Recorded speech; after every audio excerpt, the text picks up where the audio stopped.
শুনেছি পুরুষ নাকি কখনো এক নারীতে আসক্ত হয় না।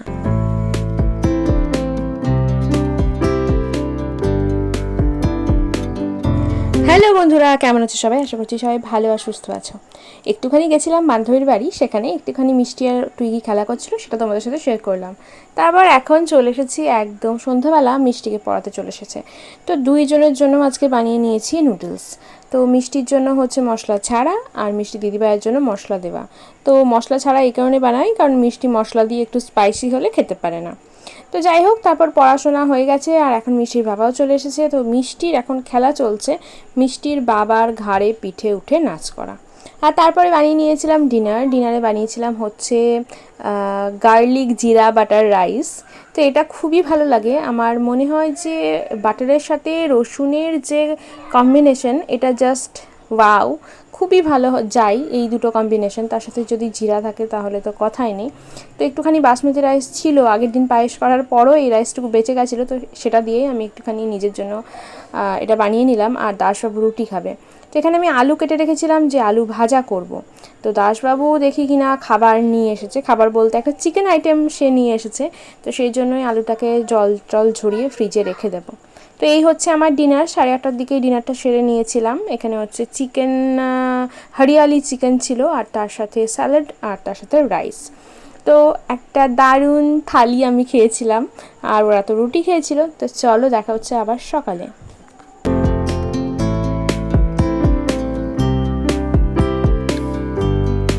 সকালবেলায় খেয়েছিলাম একটুখানি পাউরুটি দিয়ে চা, অনেকদিন পর খেলাম দুধ চা, আর তার সাথে তো পাউরুটি দিয়ে চা মানে অনেক দিন পর। সাধারণত ভয়তে আমি খাই না, তবে যাই হোক ঠাকুর করে এটা খেয়ে না, আমার অতটা অ্যাসিডিটি হয়নি। সকাল সকাল 1 পিস মাছ খাওয়া হয়ে গেছে। এই যে এই মহাশয়ের 1 পিস মাছ খাওয়া হয়ে গেছে, তাও বসে ম্যাও ম্যাও করছে।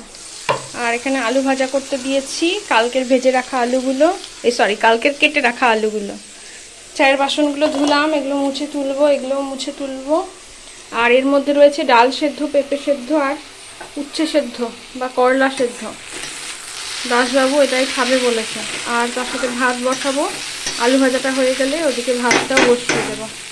আমি পান্তা ভাত খাবো, অনেকটা ভাত রয়েছে। আর দাসবাবু আর মিষ্টির জন্য, মিশ্রা দাস আর মিস দাসের জন্য অল্প ভাত হবে। আর এই বিল্লাটা তো ভাত মাছ খায় না, শুধু মাছ খায়। ওকে না গোটা 1 পিস মাছ দিয়েছি, এরপরে তোকে মাছের কাঁটা দেবো। ভিডিওর শুরুতে তোমাদেরকে যেটা বলছিলাম যে পুরুষ নাকি কখনো এক নারীতে আসক্ত হয় না, তবে সবাই যে এরকম হয় তা আমি বলছি না। যেমন হাতের 5টা আঙুল সমান হয় না, সেরকম সব মানুষও কিন্তু সমান হয় না। এই কথাটা বলার কারণ হচ্ছে, রিসেন্টলি ফেসবুকে দেখবে একটা ক্লিপিংস খুব ভাইরাল, আর তারা অবশ্যই ইউটিউবারও, সবাই জেনে থাকবে হয়তো, ওই যে পায়েল মালিক, আরমান মালিক, আর তার সেকেন্ড ওয়াইফ কৃতিকা। তো তাদের কথা নিয়েই বলছি যে ওই যে পায়েল মেয়েটা, সে তো তার সাথে তার হাজব্যান্ডের লাভ ম্যারেজ, তোমরা হয়তো অনেকেই জানো।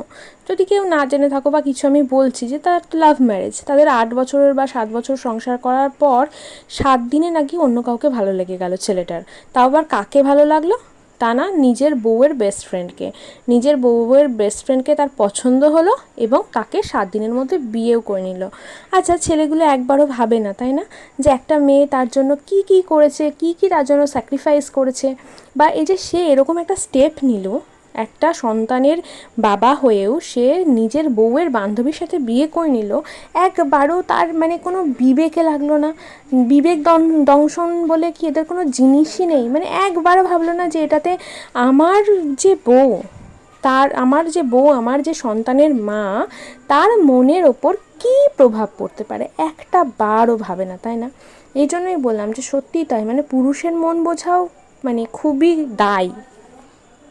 আর তার কথা তো বাদই দিলাম, তার সাথে তার যে বান্ধবী কৃতিকা, সেই মেয়েটাই বা কীরকম টাইপের মেয়ে, কী করে পারলো একটা মেয়ের সংসার ভাঙতে, এবং শুধু মেয়ে না, যে মেয়েটা নাকি তার বেস্ট ফ্রেন্ড। আচ্ছা, এরকম বন্ধু যদি জীবনে থাকে তাহলে মনে হয় মানুষেরা শত্রুর দরকার পড়ে না। এই রকম বন্ধুরূপী শত্রু জীবনে থাকার থেকে সারাটা জীবন বন্ধুহীনভাবে একা থাকা অনেক ভালো। আমি শুধু ভাবছি, আমি আগেও স্টোরিটা ওদের জানতাম, বাট যখন ওই ক্লিপিংসগুলো বারবার সামনে আসছে, পায়েল যখন ঘটনাগুলো বলছে, তার যে চোখের মধ্যে মানে সে হাসার চেষ্টা করছে, বাট কষ্ট কি অতই লুকিয়ে রাখা সহজ? অত সহজে কি লুকোনো যায়? তার চোখে সেই কষ্টগুলো বারবার ভেসে ভেসে আসছে। আমি জাস্ট ভাবছি যে সত্যি মেয়েটার মনের ওপর দিয়ে কী গেছে, কী না জানি সে সহ্য করেছে। অনেকেই বলছে এখানে উচিত ছিল পায়েলের যে জায়গাটা থেকে সরে আসা, অনেকেই বলছে যে জায়গাটা থেকে সরে আসা উচিত ছিল। তবে আমি বলবো যে না, সরে যায়নি, সে ঠিক করেছে। প্রথম কথা হচ্ছে, সে তার ফার্স্ট ওয়াইফ, সে সমস্ত কিছু ছেড়েছে তার জন্য, তার পেছনে 8টা বছর সে সময় দিয়েছে, সেই মানুষটার সাথে তার একটা বাচ্চা রয়েছে, এবং তখন সে কেন সব কিছু ছেড়ে দিয়ে চলে যাবে? ও যদি সব কিছু ছেড়ে দিয়ে চলে যেত তাহলে তো সেই যে ওর বর আর ওর বান্ধবীর তো আরও ভালো হতো, তারা তো আরও হেসে খেলে সুখে সংসার করতো, আর সেই পায়েল মেয়েটা হয়তো সারাটা জীবন কষ্ট পেয়ে যেত। তার থেকে ওটাই ভালো। যদি তাদের একটুও চোখের চামড়া থাকে তাহলে সব সময় হয়তো তাদেরও এটা মনে হবে যে না, ওর বরের হয়তো মনে হবে যে না, আমি হয়তো এই মেয়েটার সাথে অন্যায় করেছি, প্লাস ওর বান্ধবীরও মনে হবে যে আমি এদের সংসারের মাঝখানে তৃতীয় ব্যক্তি হয়ে ঢুকে এসেছি, প্লাস বাচ্চাটাও বাবার ভালোবাসা পাবে। তো আমার মনে হয় সব কিছু দিক দিয়ে বিচার করলে পায়েল মালিক ঠিকই করেছে, একদম উচিত কাজ করেছে।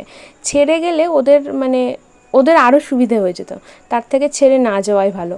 আমার মতে বলে যে ছেড়ে না যাওয়াই ভালো, একদিক দিয়ে ভালো। আমি কেন ছেড়ে চলে গিয়ে আমার ভাগটা ছেড়ে দেবো যাতে অন্য কেউ এসে আমার জায়গাটা পুরোপুরি দখল করে নেয়? তার থেকে ভালো বেটার এটা যে আমিও জ্বলবো, তার সাথে তুমিও জ্বলো, মানে আমিও সতীনের ঘর করি আর তার সাথে তুমিও সতীনের ঘর করো। পুরোপুরি ভাগ ছেড়ে দেওয়ার থেকে ওই আধা আধি নিয়ে সারা জীবন কামড়াকামড়িই করে যায়। আচ্ছা, যাই হোক, তাদের ব্যাপার। তবে তোমাদের এই ব্যাপারে কি বক্তব্য, যে পায়েল ঠিক করেছে না ভুল করেছে, সেটা আমাকে কমেন্টে জানাতে পারো। আর এদিকে তোমাদের সাথে কথা বলতে বলতে আমার রান্নাবান্না সব রেডি। আজকে রান্না করেছি বললামই তো, প্রেসার কুকারে ডাল সেদ্ধ করতে দিয়েছিলাম। তো এদিকে ডাল সেদ্ধটা একটুখানি মিষ্টির জন্য তুলে রেখে দিচ্ছি, বাকিটা তেল লবণ একটুখানি, একদম সামান্য তেল লবণ আর একটুখানি হচ্ছে কাঁচা লঙ্কা দিয়ে মেখে দেবো। তো হ্যাঁ, বলে রাখি যে কেন হচ্ছে এত মানে অল্প তেল দিয়ে সেদ্ধ সেদ্ধ রান্না করছি, তার কারণ হচ্ছে আমার বরের শরীরটা বিশেষ ভালো নেই। আগেও বলেছিলাম যে ওর শরীরটা বিশেষ ভালো নেই, তো ব্লাড টেস্টগুলো করিয়েছিল, তো সেখানে ওর না কোলেস্টেরলটা খুব বেড়েছে আর প্রেশারটাও বেশ হাই। তো সেজন্যই আর কি একটু মেনটেন করে খাওয়া দাওয়া করার চেষ্টা করছি ওকে দেওয়ার। তো এই তো ওর লাঞ্চ থালি সাজিয়ে নিয়েছি, উচ্ছে সেদ্ধ, পেঁপে সেদ্ধ, ডাল সেদ্ধ, 1.5 কাপ মতো ভাত দিয়েছি, আর সামান্য একটু আলু ভাজা, আর তার সাথে হচ্ছে 2 পিস মাছ ভাজা। তো এই হচ্ছে ওর সিম্পল খাওয়া দাওয়া। আর এরপরে এখন মোটামুটি 11:30 বাজে, আমারও কিছু জলখাবারে খাওয়া হয়নি। তো আমি আমার জন্য বানিয়ে নিয়েছি ছাতুর শরবত, মেয়েকেও খাইয়ে দিয়েছি আলু ভাজা দিয়ে মুড়ি। তো চলো আজকে ছাতুর শরবত খেতে খেতে ব্লগটা এখানেই শেষ করছি। তোমাদের সাথে দেখা হচ্ছে আগামী দিন। ততক্ষণ পর্যন্ত সবাই ভালো থেকো, সুস্থ থেকো। ভিডিওতে ভালো লাগলে একটা লাইক করে দিও, কমেন্ট করে জানিও যে ব্যাপারে কথা বললাম সে ব্যাপারে তোমাদের মতামতটা কি। তো চলো আজকের মতো বিদায় নিচ্ছি, টাটা।